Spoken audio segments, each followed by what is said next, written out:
देखो इसमें ये एलिप्स बनाया हुआ है मैंने। शेप आप इसकी ऐसी होती है, पहले भी डिस्कस कर चुके हैं इंट्रोडक्शन क्लास में कि इसकी शेप कैसी होती है। तो बाकी और अभी डिस्कशन कर लेंगे किस किस तरीके से होता है। सबसे पहले इसमें इसकी इक्वेशन किस तरीके की होती है, x square upon A square plus y square upon B square equal to 1। ये किसकी इक्वेशन है, एलिप्स की इक्वेशन है, ठीक है। जिसमें ए क्या है यहाँ पर, ये यहाँ से यहाँ तक ए है ये, ठीक है। बी क्या है, ये यहाँ से यहाँ तक बी है, ठीक है। तो ये ए और ये ए तो क्या बन जाता है, ये पूरा मेजर एक्सिस, ये मेजर एक्सिस है, ये माइनर एक्सिस है इसका। तो लेंथ ऑफ मेजर एक्सिस कितनी है, लेंथ ऑफ 2a और length of minor axis 2b। इतना समझ में आ गया आपको। इसके फोकस कहाँ है, दो फोकस हैं इसके, एक ये है एक ये है। ये यहाँ तक से यहाँ तक की लेंथ को c बोलते हैं, ठीक है। तो ये कितना आ गया, c, 0। ये कोऑर्डिनेट कितना हो गया, x में c, y में 0। इधर ये वाला कोऑर्डिनेट -c, 0, क्योंकि पीछे की तरफ आएगा। ये भी बात समझ में आ गई आपको, ठीक है। तो ये आपको समझ में आ गया। तो यहाँ पर तीन चीज़ हैं, तीन चीज़ क्या है, a, b और c। a कितना है, यहाँ से ये पूरा a है, ये c है, पूरा a है, ये b है। तो तीन चीज़ें हैं और ये तीन चीज़ें क्या करती हैं, पाइथागोरस ट्रिपलेट बनाती हैं। इसमें सबसे बड़ा कौन है, ABC में, ABC में तीनों में सबसे बड़ा कौन है, हाँ A बड़ा है, A बड़ा है। तो A को हाइपोटेन्यूस मान लो आप, ये C मान लो, ये B मान लो। तो क्या रिलेशन होगा ABC में,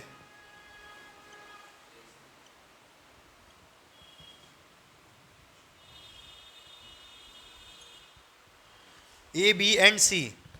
ABC में रिलेशन क्या होगा, A स्क्वायर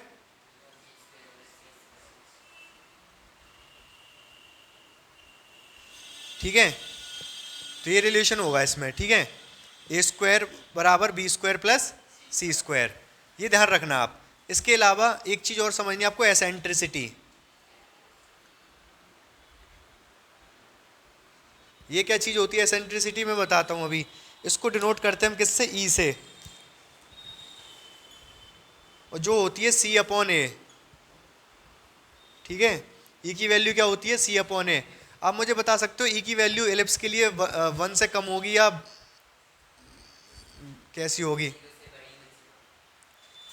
0 से तो बड़ी होगी, 1 से कम होगी। 1 से कम क्यों, क्योंकि ऊपर वाला C छोटा है नीचे वाले A से। ऊपर वाला अगर नीचे वाले छोटा तो वैल्यू 1 से कम आएगी। आप मुझे बता सकते हो सर्किल के लिए एसेंट्रिसिटी कितनी होगी, हाँ सर्किल के लिए एसेंट्रिसिटी 0 होगी। पूछो क्यों, क्योंकि ये तो आपका A है यहाँ से यहाँ तक, और ये जो फोकस है ये खिसकते खिसकते सर्कुलर बनाते जाओगे इसको, तो ये फोकस खिसकते खिसकते सेंटर पे आ जाएगा और C की वैल्यू 0 हो जाएगी। C की वैल्यू 0 हो जाएगी तो ऊपर 0 डिवाइड बाई A रखोगे तो 0। सर्किल के लिए एसेंट्रिसिटी होती है 0। समझ में आ गया आपको, ठीक है।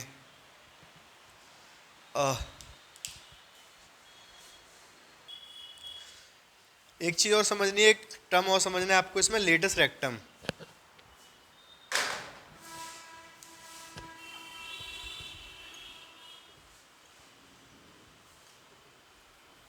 लेटस रेक्टम क्या होता है, फोकस से अगर मैं परपेंडिकुलर डाल दूं, फोकस से अगर परपेंडिकुलर डाल दूं तो जितनी ये लेंथ होगी यहाँ से लेके यहाँ तक, यही लेटस रेक्टम की लेंथ है। अब ये वाला कोऑर्डिनेट है C, 0, ठीक है। हमें ये वाला कोऑर्डिनेट चाहिए, इसका y कोऑर्डिनेट किसी भी तरीके से। x कोऑर्डिनेट तो इसका C है, अगर यहाँ पर ये C है तो यहाँ पर भी x कोऑर्डिनेट C ही होगा। हमें क्या चाहिए, y कोऑर्डिनेट चाहिए। y कोऑर्डिनेट कैसे निकालेंगे हम, y कोऑर्डिनेट निकालने के लिए हमें a की जगह c रखना पड़ेगा। यहाँ पर a की जगह नहीं, x की जगह पर, x c है ना, यहाँ x की c रखेंगे और हम क्या निकालेंगे, यहाँ पर y कोऑर्डिनेट निकाल लेंगे। इसका निकाल सकते हो आप, रख दो, put x equal to c in equation. X equal to C रखेंगे तो C square upon A square Y square upon B square equal to 1। हमें वाई की वैल्यू ही तो चाहिए, तो वाई की वैल्यू निकालेंगे कैसे, y square upon B square, इसको उधर ले जाएंगे सी स्क्वायर अपॉन ए स्क्वायर। तो ये ए स्क्वायर नीचे आएगा, ए स्क्वायर इधर जाएगा, ए स्क्वायर माइनस सी स्क्वायर। ठीक है, ए स्क्वायर माइनस सी स्क्वायर क्या होगा, अभी मैंने यहाँ लिखा था ए स्क्वायर, सी स्क्वायर अगर इधर आके माइनस हो जाए तो क्या होगा, ए स्क्वायर माइनस सी स्क्वायर बी स्क्वायर। ए स्क्वायर ये है, बी स्क्वायर सी स्क्वायर को मैं इधर ले आऊँ तो A square minus C square B square आएगा। तो A square minus C square की जगह क्या लिख सकता हूँ मैं, बी स्क्वायर अपॉन ए स्क्वायर। वाई स्क्वायर क्या आ गया, बी स्क्वायर उधर जाएगा, बी की पावर 4 अपॉन ए स्क्वायर। तो y बराबर होगा b की स्क्वायर रह जाएगा और a की सिंगल पावर रह जाएगी, प्लस माइनस आएगा। ये समझ रहे हो मेरी बात को, स्क्वायर था, स्क्वायर की वजह से ये पावर 2 रह जाएगी, ये पावर सिंगल रह जाएगी। तो ये वाला जो पॉइंट है ये है बी स्क्वायर अपॉन ए, और ये वाला जो पॉइंट है x में तो c है, y में बी स्क्वायर अपॉन ए। ठीक है, तो लेटेस्ट रेक्टम की लेंथ कितनी आ गई, एल आर आ गई यहाँ से लेके यहाँ तक, इतना कितना है बी स्क्वायर अपॉन ए, इतना भी कितना है बी स्क्वायर अपॉन ए, तो आ गया 2b स्क्वायर अपॉन ए। समझ आ गया ये लेटेस्ट रेक्टम की लेंथ आपको, क्लियर है या नहीं, देख लो। अभी यहाँ तक कुछ भी डाउट है आपको तो आप पूछ सकते हो। यहाँ पर मैंने सारे टर्म्स क्लियर किए, लेटेस्ट रेक्टम की लेंथ का मैंने ड्राइव भी करा दिया कि डेरिवेशन किस तरीके होगा। ये पूरा ड्राइव पहले ये यहाँ से शुरू किया है, ये फिर उसके बाद इसके बाद ये लिखा है, फिर ये लिखा है। तो लेटेस्ट रेक्टम की लेंथ मैंने ड्राइव करा दी आपको। अगर कोई भी कन्फ्यूजन है आप पूछ लो यहाँ तक। एक चीज़ रह गई हमारी अभी, एलिप्स की डेफिनेशन रह गई। मैंने सर्कल की आपको डेफिनेशन बताई थी, पैराबोला की डेफिनेशन बताई, क्या थी पैराबोला की डेफिनेशन, कलेक्शन ऑफ पॉइंट, आगे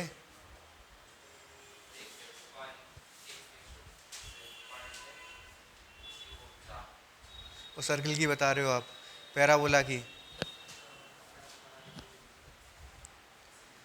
क्या थी पैराबोला की डेफिनेशन, पैराबोला बनता कैसे, ये सारे पॉइंट आए कैसे थे, ये इसका फोकस है, कोई भी पॉइंट है जो कि जिसकी इससे फोकस से और डायरेक्ट्रिक्स से लेंथ इक्वल है, तो इस तरीके से पैराबोला बना था। तो यहाँ से बहुत सारे पॉइंट हो सकते हैं ऐसे जिनकी कि इस पॉइंट से और इससे डायरेक्ट्रिक्स से लेंथ अगर बराबर है तो ये क्या बन जाएगा, एक पाथ बनेगा जो कि क्या होगा, पैराबोला होगा। समझ रहे हो आप मेरी बात को, ठीक है। तो डेफिनेशन क्या थी बताओगे मुझे,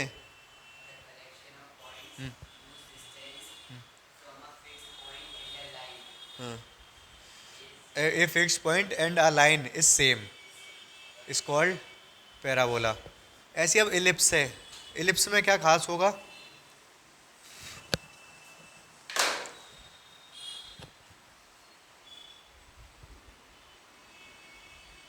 इलिप्स पे कोई भी पॉइंट ले लें, अगर हम क्या कर लें,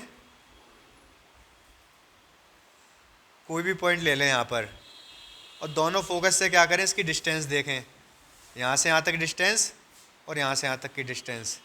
ये पॉइंट P है, ये F1 है, ये F2 है। तो PF1 प्लस PF2 हमेशा कैसी होती है, कांस्टेंट। समझ रहे हो आप, भाई यहाँ से यहाँ तक की लेंथ, यहाँ से यहाँ तक की लेंथ को अगर जोड़ दे तो क्या आता है, कांस्टेंट। और ये कांस्टेंट किसके बराबर होता है, 2a के बराबर। PF1 प्लस PF2 हमेशा किसके बराबर होगा, 2a, length of major axis. ठीक है, तो डेफिनेशन समझ में आई क्या बनेगी यहाँ इसकी, a collection of point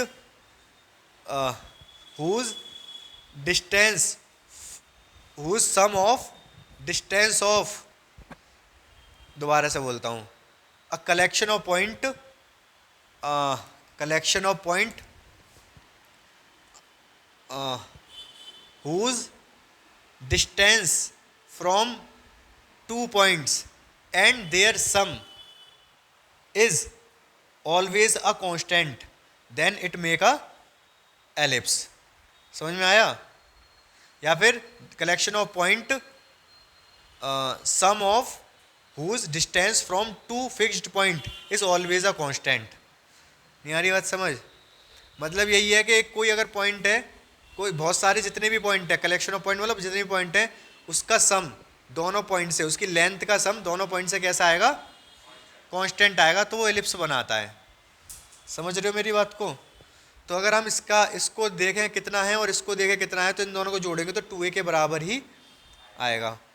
clear है ये बात आपको? तो इस तरीके से आप इसकी डेफिनेशन खुद से लिख सकते हो, चाहे बुक में से भी देख सकते हो। बता देता हूँ, एक क्वेश्चन आपने ये पूछा था ना, जैसे ये है, मान लो ये सी है यहाँ तक की लेंथ, ये भी सी होती है इतनी लेंथ,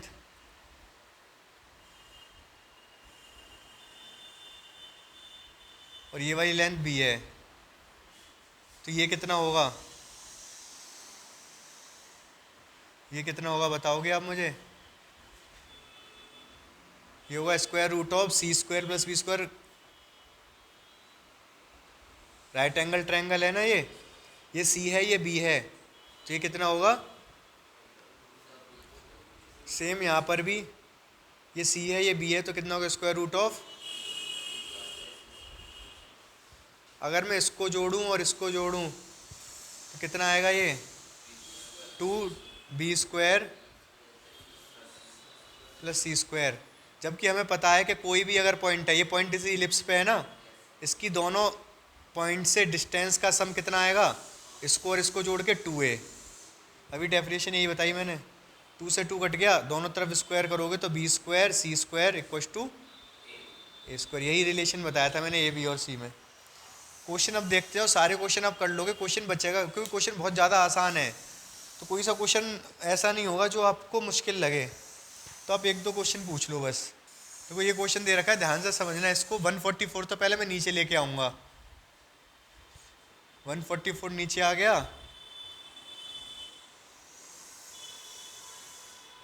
यहाँ 1 रह गया, ये इससे शायद 4 बार कट जाएगा, ये इससे 36 बार कट जाएगा, तो एक्स स्क्वायर के नीचे आ गया 2 का स्क्वायर, वाई स्क्वायर के नीचे आ गया। तो ये जो एलिप्स बनेगा ना, वो कुछ इस तरीके से बनेगा, 1 2 3 4 5 6, 1 2 3 4 5 6, 1 2 1 2।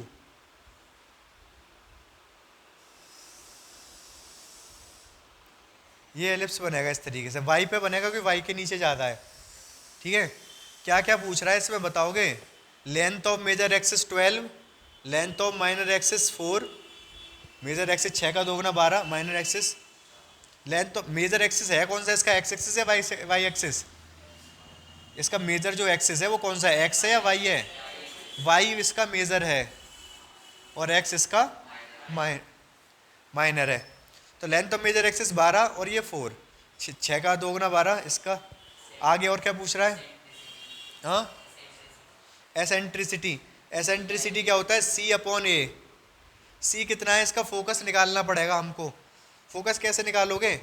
फोकस निकालने के लिए मैंने सीधे सीधे फॉर्मूला बताया। यहाँ पर ए सबसे बड़ा होता है। ए क्या है यहाँ पर? 6। ए की वैल्यू 6 है, बी की वैल्यू 2 है। तो A square equal to B square plus C square. तो ए स्क्वायर है 6 का स्क्वायर, बी स्क्वायर है 2 का स्क्वायर, सी स्क्वायर हमें पता करना है 36 माइनस 4 सी स्क्वायर। कितना आएगा ये? हाँ, इसको हम लिख सकते हैं 16 इंटू 2। 16 मतलब 4√2।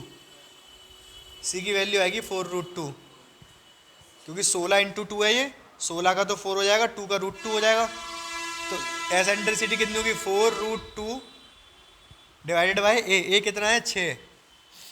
2 से ये 2 बार जाएगा, ये 3 बार जाएगा, 2√2 डिवाइडेड बाई 3। ये एसेंट्रिसिटी आ गई इसकी। और क्या पूछ रहा है? लेंथ ऑफ रेक्टेंगल सेक्टम भी पूछ रहा होगा, एल आर। एल आर कैसे निकलेगा? 2b स्क्वायर अपॉन ए। बी स्क्वायर कितना है 4, बी का स्क्वायर 4, ए कितना है 6, ठीक है। 2 से ये जाएगा 3 बार, 4/3 आ गया क्या, लेंथ ऑफ लेटस रेक्टम। और कुछ रह गया, देख लो सारी चीज़ आ गई ना। बस ये है कि दो ए और बी अगर आपको दे रखा है तो आप सी निकाल सकते हो। वर्टिसेस, इसके जो वर्टिसेस हैं ये है, इसके कोऑर्डिनेट है 6,0, 0,6, इसके हैं 0,-6। और सी हमने निकाल ही लिया है, सी की वैल्यू कितनी आई है 4√2। इसका फोकस कहाँ पे होगा, 1 2 4√2 यहाँ कहीं होगा, तो ये कितना आएगा 0,4√2।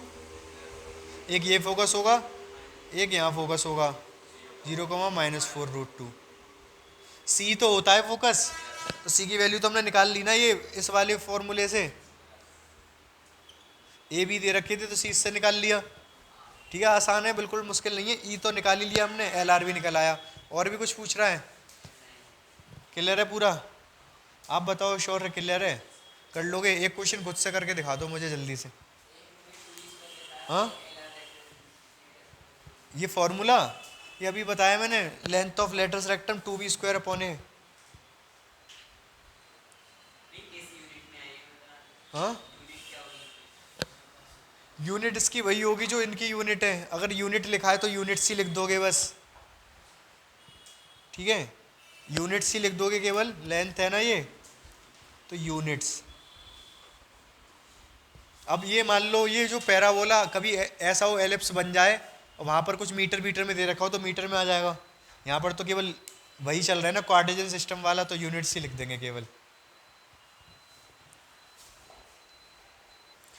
देखो आपको जो बुक में मिलेगा वो ये मिलेगा। अगर आपने बुक में देखा, कहाँ देखा है, एग्जाम्पल वगैरह में क्वेश्चन सॉल्व करें तभी आया ना दिमाग में। देखो अगर आप ये फॉर्मूले के अकॉर्डिंग देखोगे कि x² upon a² y² upon v², अगर a² को x के नीचे a² लोगे तो a कभी छोटा आएगा कभी बड़ा आएगा। फॉर्मूले चेंज करने पड़ जाएंगे, फिर आपको फॉर्मूले चेंज करने पड़ जाएंगे। ई में c अपॉन a होता है, a मतलब जो बड़ा वाला है, समझ रहे हो ना। फिर आपको b लेना पड़ेगा यहाँ पर। फॉर्मूले हम चेंज नहीं कर रहे, फॉर्मूले सारे वही रहेंगे। बस करना क्या है आपको, जिसके नीचे जो बड़ा, अगर y के नीचे बड़ा है तो y के नीचे a² लूंगा मैं। बड़ा वाला a² है, छोटा वाला b² है, बस इतना समझो आप, ठीक है। और जो बड़ा है, जैसे अगर y के नीचे बड़ा है तो इस तरीके से बनाते हैं, x के नीचे बड़ा है तो इस तरीके से बनाते हैं। वो तो अंडरस्टूड है, देख के समझ में आया कि नहीं?